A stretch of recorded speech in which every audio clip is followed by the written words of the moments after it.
Hola, ¿qué tal? Yo soy Omar López y estoy grabando este video para el curso de Crítica de la Modernidad. En este caso me tocó hablar sobre una lectura que se llama Celebrar el 2021. Y bueno, en la introducción tenemos un poco de la información acerca del autor. Es Pablo Quintanilla. Él enseña filosofía en la Universidad Católica del Perú, tiene un PhD en filosofía en la Universidad de Virginia y escribió dos obras. La primera, que se llama La comprensión del otro, la otra que es explicación, interpretación y racionalidad. Él plantea que frente a la pandemia existen dos tipos de personas. La primera se caracteriza por tener eh, ideas como que después de la pandemia va a haber una desaparición del capitalismo o que van a surgir nuevas formas de autoritarismo o que todo va a seguir igual. Todas estas especulaciones no tienen ningún tipo de fundamento ni raíz. También existe otro segundo grupo de personas que se reservan y aceptan un futuro incierto. Para Pablo Quintanilla, estos dos tipos de personas están completamente equivocadas. Y el motivo es el siguiente. ¿Por qué nos interesa lo que sucederá el 2021? La pregunta anterior la pregunta anterior se puede resolver con el propósito por el cual se escribió este artículo, es que a diferencia de lo que ocurre en las ciencias naturales, las predicciones acerca de los fenómenos humanos tienen la propiedad de cambiar la realidad. Eh, Apoyado con la tesis anterior, Pablo Quintanilla menciona de qué nos hace diferente a nosotros los humanos que a los animales. Es la principal razón, la principal cosa que nos hace diferentes es la capacidad que tenemos nosotros para imaginar. Me quedo también con esta reflexión del Einstein, que dice que en tiempos de crisis la imaginación es más efectiva que el intelecto. Nosotros queremos cambiar, queremos hacer un cambio positivo con respecto a la crisis sanitaria o crisis política o todas las cosas que están ocurriendo actualmente en el panorama actual en el Perú, pues es muy importante utilizar la imaginación para buscar respuestas sostenibles, efectivas. La primera parte del artículo acaba con Pablo Quintanilla mencionando esto textualmente, que es deseable entonces resignar el pasado desde el presente y hacer nuevas previsiones para preguntarnos qué nos espera después del 28 de julio de 2021. Él está haciendo una predicción a un plazo no tan largo, sino más o menos de medio año. ¿Cómo pasamos el primer bicentenario? Para hacer esta reflexión, nosotros tenemos que proyectarnos a qué estaba ocurriendo hace 100 años.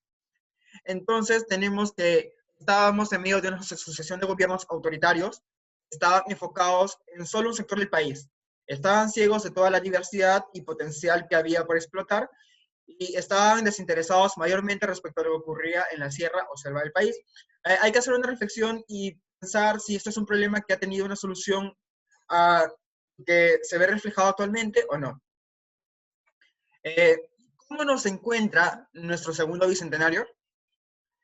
Esos son algunos datos. El primero es que nos encontramos en el puesto 73 de índice de desarrollo humano. Es mejor que lo esperado hace 20 años, pero tampoco es un buen resultado. El coeficiente de desigualdad es muy alto. Eso es bastante mejorable, la verdad, porque puede haber muchas mejoras, pero esto no se va a, no, estas no van a tener, no son, estas no van a ser repartidas de igual manera en toda la población. Y por último, esto quizás es un éxito importante, que es que hay estabilidad democrática.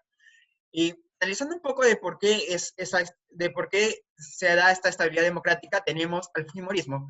Plantea Pablo Quintanilla que el Fujimorismo generó un gran repudio hacia su estilo de crear política.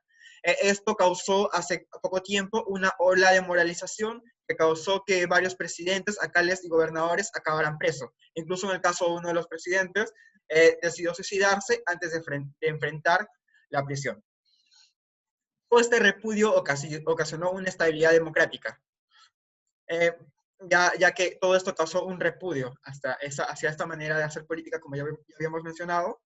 Y bueno, ¿qué vale la pena celebrar? Tenemos un panorama positivo por tres cosas que se desprenden a raíz de nuestra experiencia con la cuarentena causada por la pandemia mundial. Lo que propone Pablo Quintanilla son un sentimiento colectivo de nosotros, ya que al estar todos encerrados tanto tiempo, nos unimos más porque tenemos un enemigo en común, que es el COVID, que es lo que causa nuestro encierro. Luego, también hay una formación de mejores líderes, pero esto es más producto de la globalización, y lo vamos a explicar más adelante. Y luego, algo que es importante es que todos hemos reflexionado y nos hemos dado cuenta que la vida es más importante que la economía. ¿A qué se debe esto? Bueno, de por sí la economía es algo que se puede recuperar, las vidas no.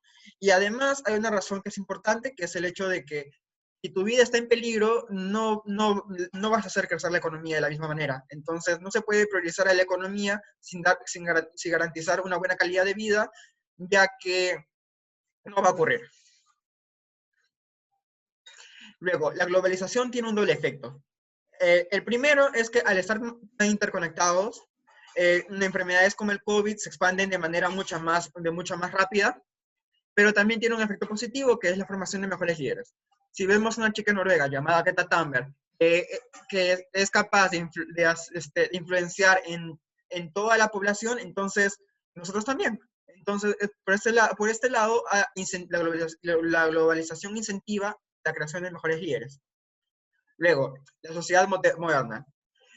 Ahorita vamos a relacionar un poco lo visto anteriormente en la lectura. Vamos a relacionarlo con los temas que hemos visto en clase. Vamos a empezar con el tema de la sociedad moderna.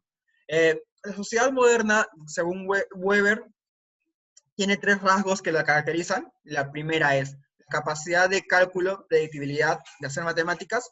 No nos vamos a enfocar en esto. Luego está el comportamiento metódico y el pensamiento reflexivo. El pensamiento reflexivo es algo que la lectura anterior es algo que la lectura está directamente relacionado con la lectura anterior. El pensamiento reflexivo. El pensamiento reflexivo se ha extendido a toda rama de la sociedad moderna. Ha sido propuesto por Weber, pero está basado en Descartes, que es algo que hemos visto en clases. Lo que nos dice el pensamiento reflexivo es que no hay que estar contentos con el producto actual, sino hay que buscar, sino hay que ser reflexivos si esto puede ser, si esta es la manera óptima del proceso o no. Y es algo que es algo que la lectura nos incita a hacer. Descartes dice que la duda metódica nace de Descartes, el cual nos dice que para investigar la verdad es preciso dudar, en cuanto sea posible, de todas las cosas.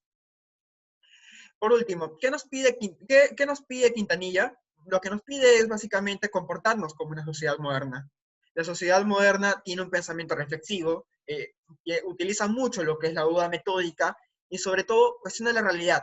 Algo que plantea Quintanilla, que es importante, esperar un futuro mejor, es muy importante cuestionar nuestra realidad y nuestro presente. Muchas gracias.